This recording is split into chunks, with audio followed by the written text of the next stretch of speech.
We're at the Hayward Metal Festival, put on by Pete of Music Depot, Band for Bands. Yeah. First show back since the COVID thing. Yeah. And look who I run into in the crowd.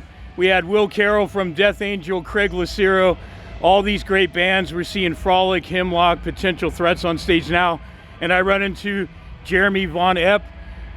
You may have noticed him on a future filming of mine of his band, The Venting Machine. Yeah. So a lot has happened since The Venting Machine. Yeah. We know you were playing guitar in Hot for Teacher. Yeah, the Watchers. And what else? The Watchers. Okay, give us the update on what's going on now and what you were doing in those years between The Venting Machine. So The Venting Machine, well, we sort of kind of called it a day around 2023. Yep. I believe. And so since then, I've done a solo EP, like an instrumental solo. Really? Are we talking about like the Shrapnel Shredder days of Becker, so it's McAlpine? Really? It's my version of that. Holy shit! It's not so fleet fingered as some of those guys. I mean, those guys are. Hold on. They're wear earplugs, kids. Yes, be smart. So yeah, doing that. The Watchers, we put out a new record, but we haven't done much. We're sort of just kind of in a holding pattern. The other guys are kind of doing some other stuff, and so. I gotta know, first of all, who was the rhythm section for this Shredder instrumental album? Me. I did everything. You did drums and bass and guitar. Holy shit! So on that, it's a one-man army. Well, so Joe Tobin from The Venting Machine played drums. Okay.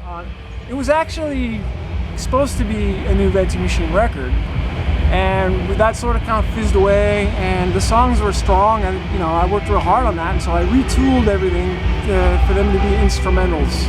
Wow. So it came out really good. We put it out in 2024, last year. That's awesome, because I'm a big fan of Mike Varney.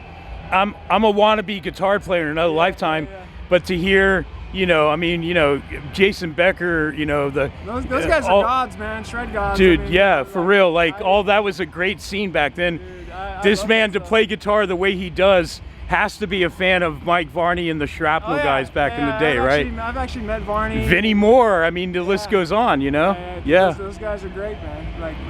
Definitely looked up to them for sure. Also, he's a Van Halen guy. We got to mention he hooked up with Randy and the boys to do the Hot for Teacher. Did you guys go to NAMM and play that? Yeah, okay, cool. I did NAMM, I think 2 or 3 times. That was right on. It was always great. It was always packed house. That was a great gig.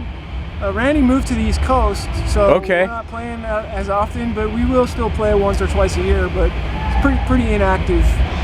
Right on, and so, being a big Van Halen fan myself, first 4 albums, I mean, I love all their stuff as far as with Diamond Dave, but what inspired you? The big loss of Eddie, passing, but man, just groundbreaking stuff, right? I mean, Van Halen from when I was a little kid, that was one of my first. Van Halen and Ozzy, those two guys were. You must be a Randy Rhoads guy, then, my friend. Randy Rhoads, man, and I loved. That was my first music. And So I that was my template basically, or my goal. And I've been trying ever since. So So what's your love for Anthrax? Because they were one of my first thrash metal bands seeing them in Miami. So it was Anthrax, Exodus, and Celtic Frost. Yeah, all right. So it was in. And I think a lot of people hate on this record, but I think it's fucking badass. It's my absolute favorite Anthrax record. So in I think it was '88. I was probably about 11 or 12 years old. And I discovered Metallica, Megadeth, Anthrax, all within like a 3-week period. Wow. Epic, man. It changed my life. And so this was one of the albums a friend of mine brought over, and he had the tape, and I loved how it sounded. I loved the mood. I love that. That's one of the coolest riffs, I think, in the whole catalog of Anthrax. Charlie Benante. I just wanted to be him, I wanted to be Charlie, and And it's funny that Charlie writes a lot of the riffs too, right? I mean, a drummer fucking doing his thing. So it's such an uplifting record. Yeah. It's just a good, came out at a good time, and maybe Scott and those guys don't like it as much as some of their other records, but they should, because it's a good album. Did you like the John Bush era of Anthrax? I fucking love Bush. Hell man. Yeah, he's one of my favorites. I love Armored Saint. Sound of White Noise is so good. Such a strong record, man. So, I tend to like everything though, so I'm the worst critic. So give the people some links to look you up on, say, Facebook and YouTube, just to get the word out to the people. Like Venting Guitarist on YouTube. Okay. And Facebook is Jeremy Von Epp.